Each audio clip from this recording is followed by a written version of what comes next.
Welcome to the Pastor and Postmaster podcast, what you wanted to hear in the sermon, but you didn't. Where the Academy meets every day. Hey, guys. You know what? Today we are going to have a full promotional episode. So please buy this book. Please, dear God, buy the book. Before you buy it, though, maybe we should tell you about it a little bit first. Yeah. It is, after all, kind of Truth what... in advertising. It is, after all, a real book. And, Bo, it's kind of what brought us together. That's not what brought us together originally, but it's kept us together. I like our first meeting, how that came about. But that's another story. That's a story you When should you were probably a tell. cub reporter at the Union newspaper. Yeah, Bo and I go back to 2011, long time ago. And I worked part-time when I was just starting seminary as a reporter for religion articles, $50 an article. You can imagine how many articles you would need to make a living, even in 2011 dollars. But anyway, my sister helped me do that because she's a journalist and she worked for the Union for several years. And so we met together. I did an article on the church that Bo was a part of helping plant. Yeah. Our replant. And over the years, we had one of those friendships that grew. Bo mainly was giving me books that his wife wanted him to get rid of. And I got to fill the pulpit down in Sonoma, and Denise got to go to the bakery there. Yep, and you helped me with our church's website. Yes. It shows you how technologically inept I am, right? I'm supposed to be like a millennial who knows how to do this stuff. Just as much as you are a home improvement guy. That's true. That should tell you it's not much. Yeah. But don't worry, I'm trying to save up to help with that. And the book sales are not helping. This is going to go a long way. We've made a lot of book sales, haven't we, Ryan? We have made a lot of book sales. I just got a check for my dissertation was published. It was a check, 6 months, $20.17. Wow. So they pay you quarterly, but last quarter I couldn't get it because it's got to be at least $20 for them to cut the check. So the fact, though, that I didn't have to pay for it to publish it, self-publish, was its own accomplishment. That's right. Because those are thousands of dollars to have the books printed. But anyway, this is our book that we did, Fathers of an Extensive Country. Bo really was the one who proposed the idea back in 2020. And Bo, tell us a little bit about what was the motivation for you. Yeah, so my family and I had lived in this town in Maine, Sedgwick, between 1993 and 96. And I was the postmaster of Sedgwick. And there's a Baptist church in the area. There's this big Gothic revival building that would hold like 300 or 400 people, but it was virtually empty. There were about 20 members left by that time. And everyone talked about this Daniel Merrill guy, but they didn't really give me much information on him. They just said, oh, he was a Congregationalist turned Baptist. He was a big deal. And that was kind of it. Up the road in Blue Hill, we had Jonathan Fisher. Jonathan Fisher he's enjoyed a great interest, both academically and popularly, if that's the right term. He journaled. He kept meticulous records. He was an artist. He painted. He built his own farmhouse. So there's all these artifacts and wonderful creations that he left. He wrote books in which he created the art, scripture animals. AI did not make that. No. AI couldn't make that. No, it could not. There would be no soul in it. But all that to say is if you travel up to Blue Hill, Jonathan Fisher's everywhere, the Fisher House and so forth, but very little, as far as I could tell, was known about Daniel Merrill. And so I was interested. I was reading a book by Mary Ellen Chase. Before going to bed at night, I would read this book called Jonathan Fisher, Maine Parson. And she mentioned this relationship that Fisher had with Daniel Merrill, and it's nothing I'd ever seen before, really, or heard about. And there was discussion about Jonathan Fisher and his relationship to the Baptists, the Methodists, and so forth, as well as the town that he was part of. And it caught my interest. I thought, this is a great story. So that's what I saw at first. I saw a story for maybe 100-page book about And we ended up at 220? What do we count the bibliography? That's of a tough one. Of course we do. Okay. It's about 212 pages. But Bo, when I bring up this book with people, when I'm going door to door selling this book, just kidding, I don't do that. But you do. Where's the paycheck? The biggest question people ask me is, what's a Congregationalist? That is the question I get the most. Really? That I hear it all the time.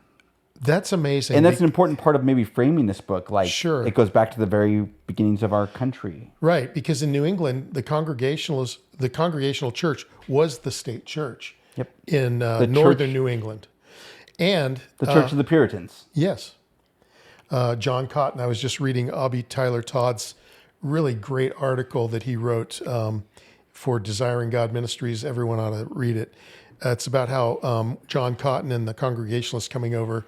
I believe he came over in 1647, something around that time, and the dilemma they faced being Congregationalists from the Church of England, because John Cotton still saw himself as connected to the Church of England, but he wasn't. He was like a nonconformist. He wasn't a separatist. He didn't separate from the church. It's like 4 different terms we got to tell people what they are, right? Yeah. I know it's so hard to know the vocabulary: separatist, nonconformist. But here's a real a pitch for not only the book, but learning about Congregationalism is living in California, especially because the mission society that sent Fisher and Merrill east, those same mission societies sent a bunch of missionaries over to particularly California. Yep, a lot. So Just from the gold rush period. yeah. So you have a big Congregationalist presence in California, California educational institutions. and so- Berkeley, Yeah, University of California system. and that was and they were coming from the same. A lot of these guys were coming from the same seminary that Merrill and Fisher started and supported back in Maine. And with Congregationalism, you have basically you have churches that are from the Church of England that, Bo, you mentioned nonconformists. They weren't conforming to the Church of England's prayer book and the specific liturgy. Part of that goes back to things like being able to pray extemporaneously, meaning like pray and not have it read from a prayer book. And so in addition to that, the theology, basically, which is Calvinism, broadly speaking, but it is the idea that the church is led by the congregation, so it's democratic governance. The confusion part is that Baptists also are congregational in their polity. And that's the point that Abby Tyler Todd makes is the minute they got on that boat and started across the Atlantic, they were setting themselves up for a real dilemma, the Puritan dilemma, when they land in America, because they see themselves as individual congregations that don't answer to a bishop. Yep, like Or a church. hierarchy. And yet they're still practicing infant baptism. They still, and so they're having this struggle with what is a true church. What is a true church? Which is a question that's always with us. And so in a Congregationalist church coming from England, you have members of the church who are baptized as infants who might not have ever believed or made a profession of faith. So you have this mixed church. And so there was a number of ways that they dealt with that over time. We can talk about the halfway covenant if we want, or, We can talk about that. and other things. And so Abby would see them on a trajectory like the idea of becoming Baptist was baked in. Yes, part of the logical Yeah. outpouring of, or logical outcome of that. And again, it's a question that for Congregationalists, they're going to see baptism. It's important because not everyone who baptizes infants, if you're a layperson, believes the same thing about baptism: Lutheran baptism, Orthodox, Catholic. Well, in Congregational, out of the Reformed tradition, the idea is that there's a parallelism between the Old Covenant circumcision, right, and New Covenant baptism, and with that, there's the idea that you're a part of the covenant community, and in doing so, there's this promissory expectation that, as I've heard it said colloquially, with like Presbyterianism, Reformed, you're in until you're out. Right. You're a part of the church, we'll assume, baptism points to that until you decide to say, I don't want to be. And wouldn't Fisher even go so far in his pamphlet on baptism? Wouldn't he go so far as to say or strongly imply that baptism as a sacrament compels you, when you're baptized as an infant, it compels you to come with a profession of faith, to live up to that baptism, Yes. even though you were You didn't choose, and Yeah. you didn't confess. And the other thing about that too is that this is a twist that makes it Baptist theology a natural development, is that they did stress personal conversion as an event, yes. as momentary. Now, it wasn't quite down to like the minute, hour as it later became, but it was serious. So for that, you talk about the halfway covenant, that's stress. Like, I'm baptized as an infant, but the pastor tells me I should and need to seek conversion. Right. So in the in America at that time, you were expected to come into full membership by standing before the congregation and giving an account of your conversion, Yes.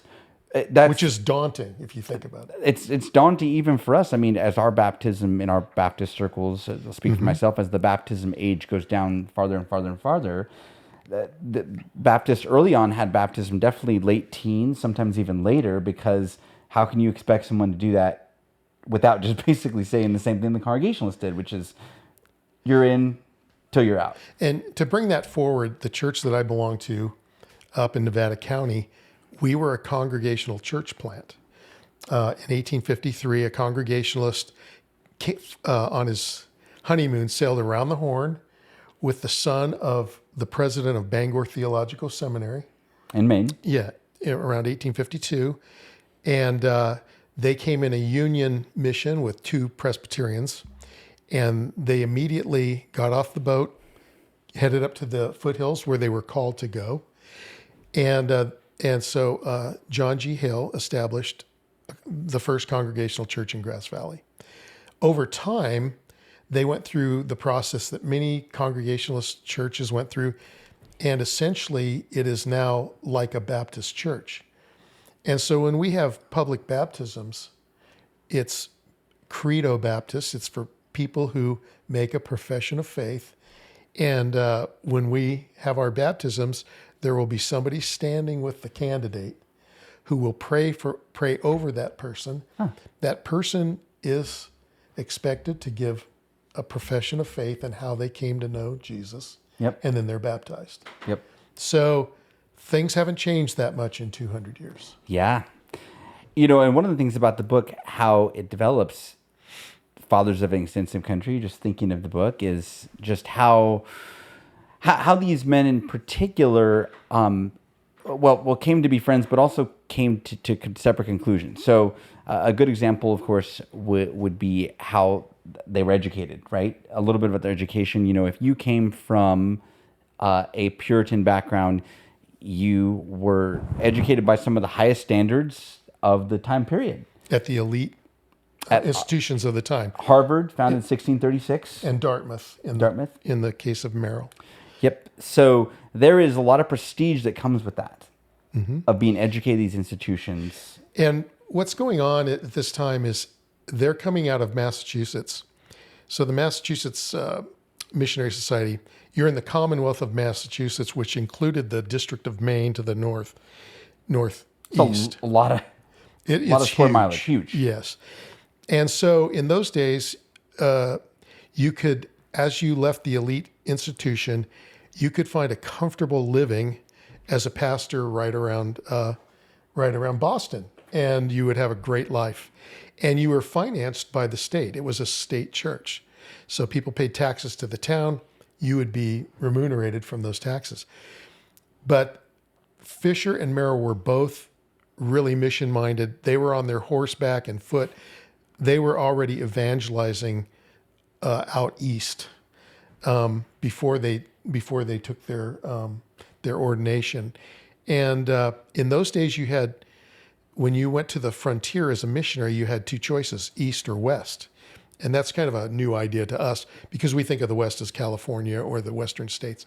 At that time, around the 1790s. If you went west, you would go to the Ohio River Valley, right? Yep. Maybe down to the Cumberland. Pennsylvania even, yeah. Yeah. And then to the east meant you would go to New Hampshire, Maine, or the Maritimes in Canada. And they chose to give up the easy life and go plant churches and towns, because if you were planting a church, it was because you were planting a town, Bradford's city on a hill. Mm-hmm. So you're planting these little ideal Christian communities in the eastern frontier. So in order to qualify and become a town, the land was divided up into plantations. So you have plantation number 5, plantation number 7, and they're huge. And to this day, if you go to northern Maine, there are still unincorporated plantations you see on the map, plantation 37 or whatever. And in order to establish a town, you had to have 60 Protestant families. You had to have those families building 60 frame homes, no log cabins, no yurts, no teepees. Mm-hmm. They had to be real homes because they were building towns, cities on a hill. And then you had to build a meeting house. And because it's a state church, the church would meet in the meeting house. The town would function out of the meeting house politically, and the government. And then you had to hire a minister. And so you would candidate these ministers. And so that's how they got there. That's how Merrill got to Sedgwick and Fisher got to Blue Hill. And of course, that their ministries obviously, were quite fruitful over time. But when they went there, Fisher really basically turned down a marriage to what you'd call an elite today, I guess you'd say. Mm-hmm. And Brooklyn, Massachusetts would have been where he stayed. That church then became Unitarian, became liberal at the time. And so he felt later in life he was vindicated in that decision. Yeah. But his wife was a particularly hardy woman. Dolly Battle. Yeah, Dolly Battle. It's funny because before he got, in just an idea of what the church was like, when he was ordained, he had to get the church's blessing to marry her. He talks about that, and he says, she doesn't have very many outward adornments. Oh my gosh. But she is a gentle and quiet spirit. Kind of quoting First Peter. So I don't know if that was more of a literary device, but he didn't seem, whatever, maybe he felt that's what they wanted to hear. She was a tough lady, Yeah. And so just to get an idea, androgynous. Yeah, she was, and by the way, just interesting about just their life, we learned this is surprising. You think like these people were solitary. They rarely, all the way in their lives, I don't think at any time when there were not multiple people in the house, guests, relatives. Yeah, we don't know much about the Merrills because he probably left journals, or like I've discovered one of his progeny who has 4 of his sermons, and I'm trying to contact this person. It's hard to track his stuff down, but Fisher block and documented delete everything. We do know that Fisher always had theological students or relatives living in the house. And what were they required to do when they were living they in the had Fisher to house? Recite long pages of memorized Virgil. Like this is advanced Latin, and it was frustrating for some of the students. They would have to do it by memory. Oh my gosh. So how did they contribute to the economics, the home ec? When they were in the house, they were expected to do work with the household, making straw hats, helping to shell peas, I think, some different things. I mean, we've been to the house. It's a museum. There's 200-plus-year-old pear trees there that are pretty neat. What's interesting, too, about the house is that when we went there, their bedroom, Dolly and Jonathan's bedroom, like the floor was still pretty solid. Yeah. And what the tour guide pointed out was that these are like single beams, 20 feet across, no joists. Yeah, it's post and beam, the whole thing. Post and beam, like that you could never do it today because it's such like old growth hardwood. I mean, these are like the 4-foot, 5-foot diameter trees that, well, they haven't had a chance to grow. Now, hundreds of years. Now, Ryan, just as an aside, let's say you're living in the Fisher household and you need a new pair of gloves. Where would you get those gloves? Sounds like Bo. Well, let's just say they didn't spay and neuter their cats. No, the cats they performed a service in the barn and so forth. What did they do? they would get the mice, Yeah, they would take care of and the rodents. extra cats would be used for, well, binding a Hebrew lexicon or Yes. other book. This sounds seen that. entirely too similar to my household. Good. I'm just Are wondering you if going you're to podcast insurance for the skin of the cats? straw hats to everything. Yeah. Oh my gosh. Sourdough bread, Everything. Yeah. I know it's amazing because some It's of a the stuff revival. we're like, this would be so cool, but then part of you is like, everything is by hand. There's no drills. There's no combustion engines. I mean, he walks 35. They all walk everywhere. Well, no antibiotics. Let's talk about. Let's talk about the book. This is a good segue to why we called it that. Yeah. Fathers of Extensive Country. Why did we call it Fathers of Extensive Country? Yeah. Well, There's a quote. why don't you read that quote? I'll read it. And then So, I'll give a little footnote there on the walking. Yes. So Fisher wrote this to a friend. This is when he was, I think, 29. It would have been 1797. He had a friend named Ebenezer Price. But by the way, fun Another fact, minister. Another minister. All the Puritans chose biblical names. So he said, we also are, in a sense, though young, the fathers of an extensive country. Our faithfulness and setting pious example will affect the present and doubtless generations to come. So he understood that even as a 29-year-old young pastor. And as a footnote to that, we mentioned how this was very common. This was not a unique experience for Fisher, who would walk, and Merrill, who would walk great distances, taking evangelistic tours through what they would call the howling wilderness. There were barely roads. In fact, in those days, if you wanted to get somewhere fast, the primary mode of transportation in those days was to get on a boat and go through the ocean or go up the river. Roads were secondary. And Fisher records in his journal one time when he went up to what's present-day Skowhegan, a round trip of 160 miles, 157 of those he walked.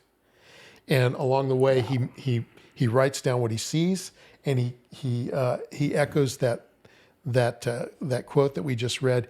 He talks about all the great trees, all the land, and what a wonderful post-millennial, beautiful world this is going to be. Okay. It's still very beautiful. It's still very beautiful. Greater things are yet to be done in Blue Hill, Maine. When the gospel flourishes, the land is just going to be. And I think too, and it did spiritually. I think we'll get to that too a little bit about how they went from, kind of being this like, contiguous Puritan Congregationalist community to now having liberal theology, because that's part of how and why both men start new seminaries. So a great question that many of you might have, you're listening to this podcast and you may be thinking, well, I know you're promoting the book. Why should I read? What interest does this have for me? There's a few things that we would like to say that connect, I think, to contemporary times honestly, and the ways that we have the evidence to show it. One tension that they face is with education. What are the schools supposed to be like that train your pastors? Yeah, and the rank and file, which we're going to talk about too. What often women. You often hear, Right. Should women get educated? What Right. kind of school should your kids go to? Should it be a Christian college? And what does that actually look like? Mm-hmm. That's a contemporary concern. Because at the time, Harvard had already they'd had a Unitarian president. And so Fisher was really heartbroken over that. Denied the Trinity as a Unitarian is someone who does not believe in the Trinity of God. And it's kind of interesting when you read, I think it's humorous in a way, when you read Fisher's journals, when certain itinerant ministers come into town, he gets a little uppity, and the rank is interesting. The Methodists just drive him nuts. He's just ready to go to blows with the Methodists. And then a Unitarian, they're down here. And then the Baptists are under them. And then Universalists are kind of odd birds. But even then, he's down by Steuben, Maine, and he runs into, what's his name? That guy Gould? Yep. Who's a Universalist and wants to have a duel with him. Yeah, he's evangelizing. And that's something else about the schools is, he's going to Harvard. And, one thing you read some of the contemporary Unitarians, one particular I think it was William Ellery Channing, said that the spirit of proselytism, that means of trying to convert people, is the farthest thing from our churches. And so that kind of is a huge thing. Like you think like churches today would be like, Yeah. hey, it doesn't matter. Don't try to convert people. That's hegemony. That's But when you're talking about Unitarians, people nowadays think of Unitarian Universalists, which Yep. that was they joined around 1960. But if you turn back the clock, what you need to understand in 1790s and early 1800s, Unitarians were the biblical fundamentalists. they were eschatology. And if you read their literature of that time, they use that term. They use that term. Yeah, like Wow. I was just reading the other day of Unitarian historians. They say biblical Unitarianism was fundamentalism Yep. of the time. Which are like the Jehovah's Witnesses are today. So they question the creeds, right? Bible only. Yep. And one thing too, so Fisher realizes this is a problem, and knows that the kind of missional, evangelistic, seeking to convert non-believers, believing there's such thing as non-believers, was something that prompted him to devote most of his life to founding Bangor Theological Seminary, which existed until 2013. They quit. Awarding degrees. Yeah, early. So almost 200 years. And then Daniel Merrill was married for 1 month to his first wife, Joanna Colby. We don't know what she died of. We don't get records of that, but very sad. I mean, they're married 1 month. Ugh. She dies tragically young. So many things that people died of back then. So when he marries Susanna, they name his first daughter Joanna. And then Colby College still exists today. Elite liberal arts East Coast college. Quite far from its original founder's vision, but what else is new? Yeah, and it was a struggle to establish Colby because, again, at that time, you had what's known as the standing order, which means the government, the church are one, and so the Federalists they're controlling all of the Commonwealth of Massachusetts and the District of Maine. So getting a charter for a Baptist college was very difficult, almost impossible. And Merrill is pretty exultant when he goes down to the legislature and gets that charter for the Waterville Theological School, which becomes Colby College. Yeah, Waterville Theological School, originally what it is. And just imagine this, if you're a viewer here and you're thinking, did you just say that the taxes or the civic payment paid for a pastor's salary? Yes. Yes. So the question is, let's just say the closest town we are here, where I'm a pastor, Auburn, what are the citizens of Auburn going to decide about which church has their pastor's salary funded by our taxes? Yeah. And being a Baptist, what you would do is you would do what Daniel Merrill did around 1814, 1815 in New Hampshire. You would petition your town for an exemption to the taxes. They would threaten to seize your cow to pay the taxes. That's your And then assets. you would have to elevate and appeal to the legislature.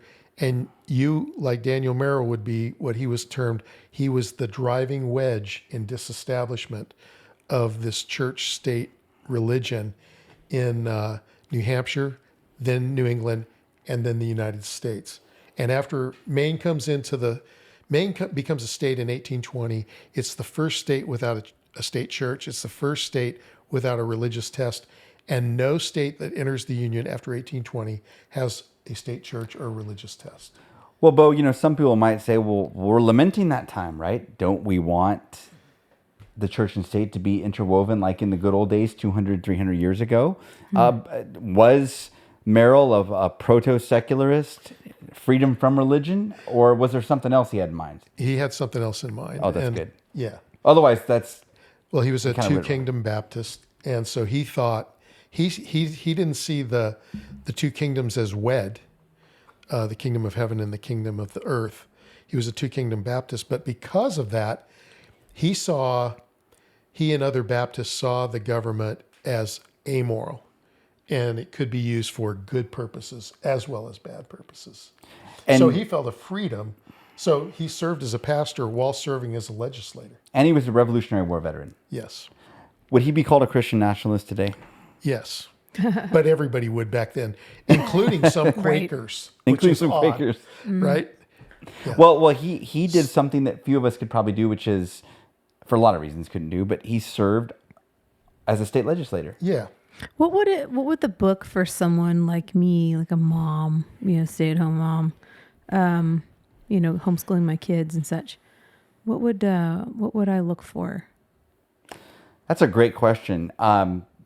Well, one, at the very conclusion of the book, we talk about some of the remarkable women that were educated during this time. I mean, New England, from the 1600s onward, has like the highest percentage of literacy anywhere in the world. Those Puritans?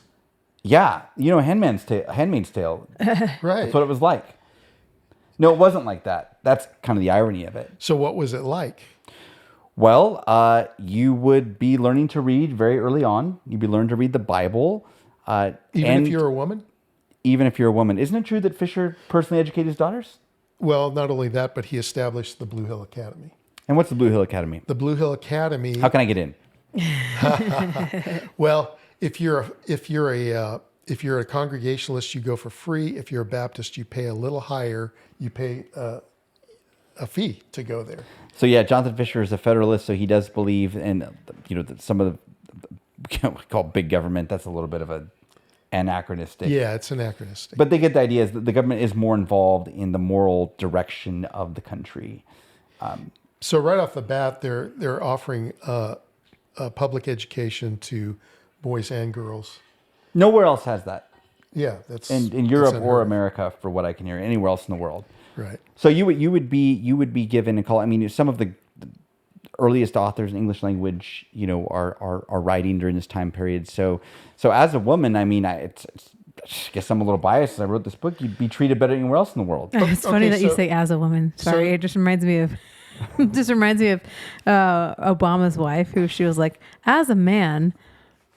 It's kind Did I say of as a that's woman? exactly what happened. But everyone thought she said that she was a black man. No, she was talking But about a man. see, you just did it right there. I But did. anyway, I just There'll thought be that some was things on funny.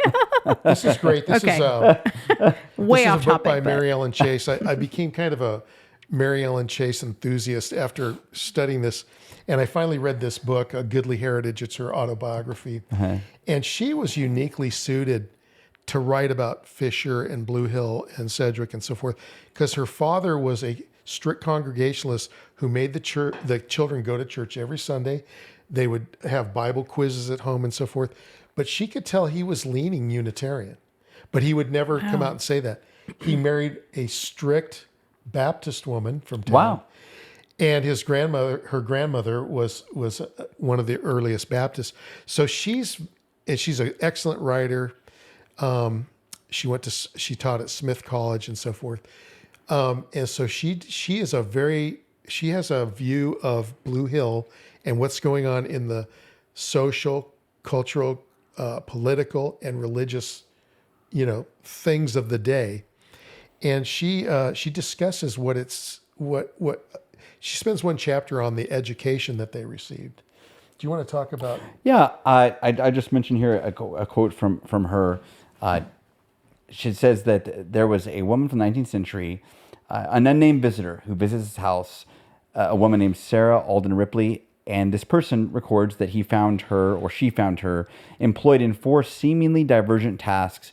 She was rocking the baby's cradle, she was shelling peas, she was teaching calculus to one Harvard student, she was correcting a translation of Wow. Sophocles made by another Harvard student. There you go, Mom. Wow. So now, Not to make you feel And- bad or no, myself as feel a bad. mom- I was like, As a man. I really need to No. step it up here. no, not at all, because your kids are learning. I see tons of books. Your kids are learning music. You're teaching your children music And Legos. and Legos. So it's a different time and place. But that's a description of you. You're running a podcast right now. You're Yep. you're doing technical tech. savvy. So you're doing all these things at the same time, and believe it or not, And you're a mom, which And believe it or not, we're sitting here, you're doing that as a mom based on what these 2 men did and a lot of other people. Yeah, I'm like seeing them. that. I'm drawing that connection. Okay. Yeah. And we're at the end, we're going to draw a straight line to 2024 from this town. and from the Blue Hill George Stevens Academy. And so, in summing up about educational institutions and so forth, Merrill began, how he became a Baptist actually, he started a school for educating young men for the ministry, which became Bangor Theological Seminary. And Fisher was a lifelong supporter. He would walk up there. He was a trustee. Bangor was, I think, 60 miles from Blue Hill, something like that. A long walk. It would be like us going to Sacramento. And he on was, foot. and so Fisher founded the Blue Hill Academy, and he was a trustee of Bangor Theological Seminary. Merrill founds what is now Colby College, and almost immediately it went from being a theological school, like within 3 or 4 years, I think, to just becoming a literary school. And that was Merrill's strong suit. He was a real stickler for language, writing, oration, and so forth. But that happened around 1823 or 24. The dates are in my head. And he continues, even though it's no longer a strictly Baptist school, he remains a trustee until the day he dies in 1833. Just a real supporter. Then his circle, his children go on. His son gets the charter to found a school in Michigan, which maybe you've heard of, the University of Michigan, Ann Arbor. Small school in Yeah, Michigan. little school. Rochester in Rochester College in New York, Kalamazoo College, and others. And so it just went downstream from there.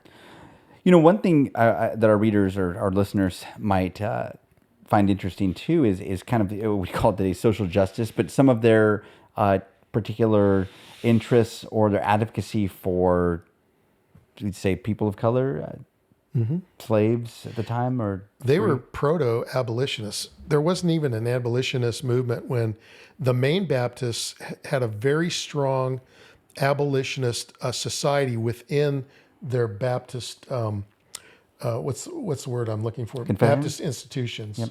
You would see these societies at their annual meetings pop up, and we're talking 1820. So 40 years before the Civil yeah. War. And these guys were hardcore. And we were talking about James Gilpatrick. James Gilpatrick would become the pastor of the Blue Hill Baptist Church. Merrill would preach his ordination sermon. Gilpatrick would preach Merrill's funeral sermon. Wow. They were like this. They knew each other. And in writing a book like this, researching, you find all these amazing characters and you go, oh, Fisher and Merrill, they're pretty impressive. But hey, let's talk about Gilpatrick and let's talk about Rebecca Pinkham and some of these others that were just amazing people to emulate. So Gilpatrick, he gets so involved in the abolitionist movement that around 1850, he and his family move out to Bleeding, Kansas to establish a free state. They're militant. And he survives that. And Survives. I don't think he was militarily involved. I haven't got into him. But that it was much. a dangerous place. Well, his uncle, I believe it's his uncle, was a physician back there. That's how he got out there. His uncle was a physician, and he is murdered by these Southern guerrillas because he was treating wounded Southern guerrillas. Wow. That's Bleeding, Kansas. Wow. The lines were very blurred. James Gilpatrick comes back and finishes out his years in Blue Hill, an amazing guy. But so they started this abolitionist movement. Now, back in 1814, before all this happens, Merrill, during the War of 1812, he's an outspoken critic of Britain. We don't really know why he left to go to New Hampshire. We do know that if you're sitting in Sedgwick, you can see just right across the water, you can see the town of Castine. You can see the British man of war. You can hear the troops over there. And so I think he just hightailed it out of there because it wasn't safe. But that's speculation. And New Hampshire's pretty remote at the time. It's pretty remote today. We traveled there last summer. So he goes to Nottingham, West New Hampshire, and he follows into the pulpit a man named Thomas Paul, who was a black minister in a majority white congregation. And Thomas Paul leaves that. So they knew each other. These are the Baptists in 1814. Thomas Paul leaves. He is the driving force behind the establishment of the first black church, the Joy Street Church in Boston. Then he goes down and helps found a church, the Abyssinian Baptist Church in New York. Have you ever heard of that church?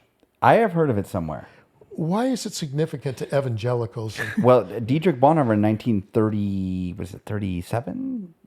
Was attended there, taught Sunday school. He was a student at Union Theological. Union, And the way that people describe it is Bonhoeffer had an evangelical conversion because of his experience at the Abyssinian. He wasn't impressed by most of the churches in America, but the black church was the one that he really felt was genuine. And then you have the Minnesota Merrill, which is Daniel Merrill's namesake, a generation later, after the Civil War.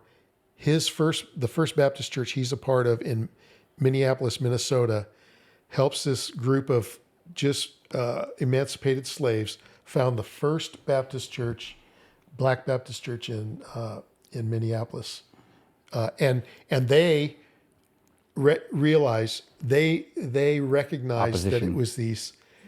it was these New England Christians who found the church. It's called Pilgrim Baptist Church. Still exists today. Yes, it's a Puritan, from that Puritan background. That's so neat. And one more thing too about Jonathan Fisher specifically is that he advocated for the recolonization of African people, which helped found the country of Liberia. Yes. Now it was a little bit controversial back then. It would you call it a mediating position between full-on abolition and enslavement. You would have some who would advocate, like Fisher, for them going back to Africa. It really doesn't resonate with us. It sounds like get out of our country, but there were quite a few. And doesn't it that wanted to go? Don't you think that fits the personality and the principled? The kind of person that Jonathan Fisher was. What about with Native Americans? Jonathan Fisher? He actually strongly opposed. What they call the Yazoo land deal with Andrew Jackson, where they basically the Trail of Tears. I mean, Oh, you mean stealing the land? Stealing the land. Yeah, they call it a deal. It was fraudulent. In fact, where my wife's family lives, the Trail of Tears goes right by their church because it's in an area in northwest Arkansas. So, many people who are Native American Cherokee, specifically in Oklahoma, came along that forcefully. And Fisher was strongly opposed to that. In some ways, he was against Manifest Destiny and those elements of it. Not popular at the time. Yes. And it might sound like we're championing Daniel Merrill over Jonathan Fisher. We're just emphasizing Merrill more because people know about Fisher. Like when we were doing our research, there's dozens of books, articles about Fisher, and relatively little about. And by the way, just a lesson. Part of the reason why is that he left so many records. It's like if you were to die, like what records would they have of you? I mean, if you kept journals like consistently. Well, and he would be surprised that anybody would be interested in the stuff, and yet I'm involved with another scholar right now in transcribing Jonathan Fisher's sermons, which were in shorthand. His own shorthand. He made his own shorthand. So tell me why he did that. Why did he do it? To save paper and ink. So he makes his own shorthand, but doesn't give the key to the code. So all these most of his sermons, 3,000 of them we've got. 3,000. Only a couple hundred have been. We've done about 40 of them so far. Oh my gosh! And he's doing this. You should maybe on the screen we could show a picture of the weird code, the hieroglyphics. It's his awesome. own shorthand. Yep. To save paper. Interesting. So one last thing to cover. Maybe Bo, this perhaps makes it connect, maybe most poignantly to us today, which is going back to the state-church relationship. Tell me a little bit about that, because Maine was in the news. Maine was in the news. I want to get this right, so I'm going to pick it up and read it. But some of you may remember at the Supreme Court, Carson versus Macon in 2022, and that's the ruling that religious schools could not be discriminated against in states that funded private academies. In other words, we talked about the Blue Hill George Stevens Academy. Well, when we lived in Maine, what you would do is you would pay your property taxes to the town, and the town would pay tuition for the school of your choice. If you wanted a more like a technical, at the time we were there, more of a technical education, they could go down to Deer Isle and go to the Deer Isle Stonington High School. If you wanted to play football and be involved in big sports, you'd go up to the big school up in Ellsworth, which was That's where I would have gone, probably. a public school. That's right. Or you could go to the George Stevens Academy in Blue Hill, which was more college prep. And so the town would pay. And what happened is, as Maine grew, these towns had these little academies, and they found it was more cost effective if you just financed, you just paid tuition to these academies rather than build a big high school there. So I believe there's 7 of those in Maine right now. And so the state is paying public funds to those. Well, some Christian schools sought to have their tuition paid, and the state said no. So it went all the way to the Supreme Court. So George Stevens was part of this mix, and the Supreme Court ruled that you cannot withhold tuition from the town to a private school because it's Christian or any religion at all. So that's a direct line from the work of Daniel Merrill, George Stevens. Just think of Merrill going to the legislature, petitioning, and that's gone on for 200 years. And even there's a recent Supreme Court ruling on an Oklahoma City case of a similar nature where it went the opposite direction. Yeah, it went the opposite direction because Amy Coney Barrett, she recused herself, and you had a 4-4. So the lower court ruling Upheld. Upheld.